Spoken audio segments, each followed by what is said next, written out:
নমস্কার, কলির রান্নাঘরে সবাইকে অভিনন্দন। আমার রান্না যদি ভালো লেগে থাকে তাহলে একটা লাইক, কমেন্ট, শেয়ার করতে পারেন। আজ দেখাচ্ছি একটা ছোলার ডালের সহজ পদ্ধতির রেসিপি। তার জন্য আমি ছোলার ডালটা কড়াইতেই সিদ্ধ করে নিয়েছি, আমি প্রেসার কুকার ব্যবহার করিনি।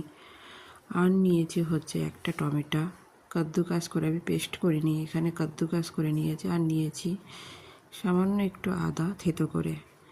কড়াইতে সরিষার তেল দিয়ে তাতে শুকনো লঙ্কা, তেজপাতা আর পাঁচফোড়ন ফোড়ন দিয়ে দেব।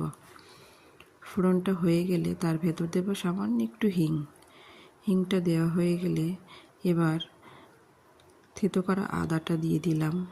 থেতো করা আদাটার পরে আমি এখানে থেতো করা টমেটো আমি দিয়ে দেব। থেতো করা টমেটোর পরে আমি এখানে দিয়ে দিলাম লঙ্কার পেস্ট। এখানে লঙ্কা কুচি বা চেরাও ব্যবহার করা যেতে পারে, আমি পেস্ট ব্যবহার করি। এবার একটু নাড়াচাড়া করে নিয়ে দেব শুকনো মশলা। এখানে আমি দিয়েছি কাশ্মীরি লঙ্কা, লবণ, হলুদ, ধনে আর জিরের গুঁড়ি।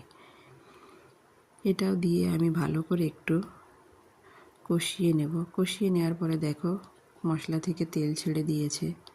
এবার আমি দিয়ে দেব সিদ্ধ করে রাখা যে ডালটা।